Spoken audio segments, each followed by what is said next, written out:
There are tons of great Switch eShop games, but most of them hover around the $15 to $20 price tag. What about if you only have $10 to spend? Well, today we're bringing you the 5 best Switch games for under $10. What's going on, everybody? It's Zach from Switch Force. Gabe is here, and we have searched the eShop to the very ends of its existence for the 5 best games under $10. And we've actually found some really good titles.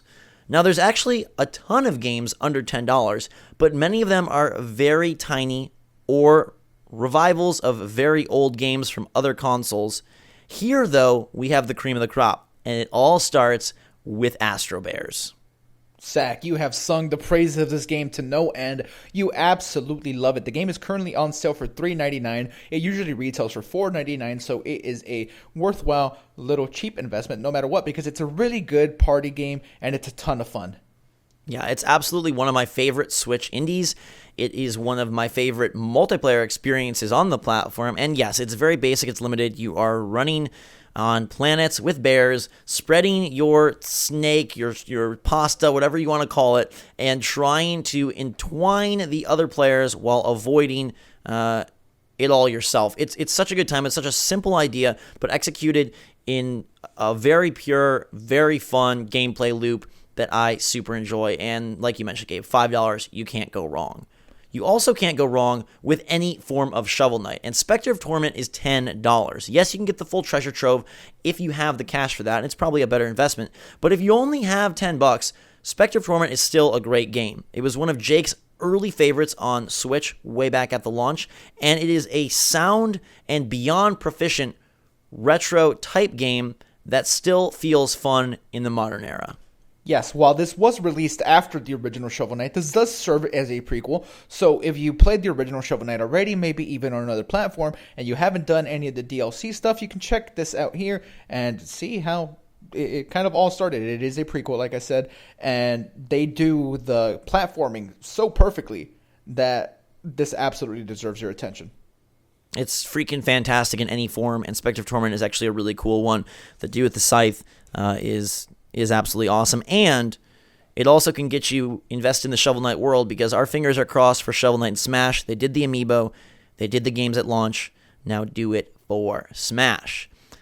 Next up, we have Steamworld Dig 1, and yes, this game was released on earlier Nintendo consoles, but it's an exception because it's so darn good. Now, you can double up and for $20 get Steamworld Dig 2, which I think we both feel is ultimately the better game, but Steamworld Dig 1 is still no slouch. It is a super fun experience. It is where the franchise began, and it is fantastic value at $10.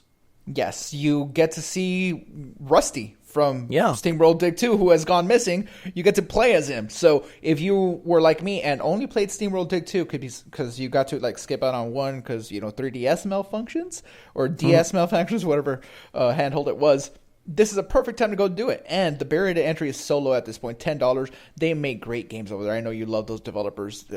All the Steamworld games are fantastic. And this one for the price, yes, 2 is probably far better. But if you already beat 2 and you want to see the origins of Rusty, why not? Yeah, and I don't even know if it's far better. I think it is improved. But again, Steamworld Heist and Steamworld Dig 2 are $20. And at half that price, I don't think you can really go wrong with the original. Now, next up, Gabe, is Shoe, a game that you fell in love with out of nowhere.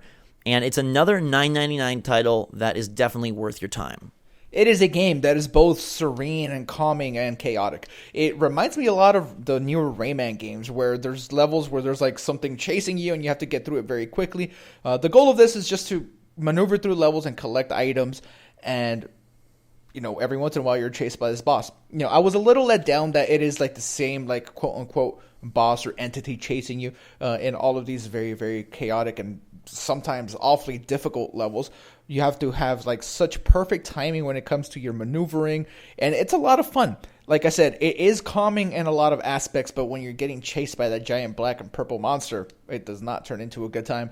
Different levels give you different abilities because you're picking up helpers along the way. It does keep the gameplay fresh in that aspect. I had a surprisingly good time with it, and yeah, for $10, you can't go wrong. Last but not least on our list is Goner. Again, it comes in just under $10 at $9.99. This one is a side-scrolling rogue-like shooter. It is really, really weird, but that's part of what makes it so good. I invested at least a dozen hours in this game early on in the Switch life cycle, and now I would probably recommend Enter the Gungeon far and above any other roguelike on the platform. Flint Hook just released, and that one is excellent too. But this coming in at $10 is hard to not recommend. It is so good and clever, and even alongside those other games, it offers something different because it does have such a unique flair, almost a creepy, eerie vibe, and it's very challenging. It took me hours just to get past the first stage, the first set of screens to the first boss, but it was very rewarding once I did. The sound effects are great, the visual design is great. I think it's a unique experience and one that is well worth the asking price. Yeah, I played it, and it's such a good time. If you're not a fan of difficulty, though, this one might not be for you because it can get very difficult, and it can be frustrating for some. We have heard that complaint about the game, but other than that, I agree with what you said. It's very cool, visually striking game as well. Yes, so Astro Bears, Shovel Knight, Steamworld Dig 1, Shoe, and Goner. The first is 5, the latter 4 are 10, all of them worth your time and worth the price. Do you have a favorite Switch game that we didn't mention that's under $10? Let us know in the comments down below. Add to our list. We'd love to build out a catalog for you guys and girls of the best Switch titles under 10. Those are our picks, though. Let us know what you think. Make sure to subscribe to stay up to date on all the latest and greatest from the Switch, new games, and new lists coming your way soon. Until that time, for myself and Gabe, Switch Force out.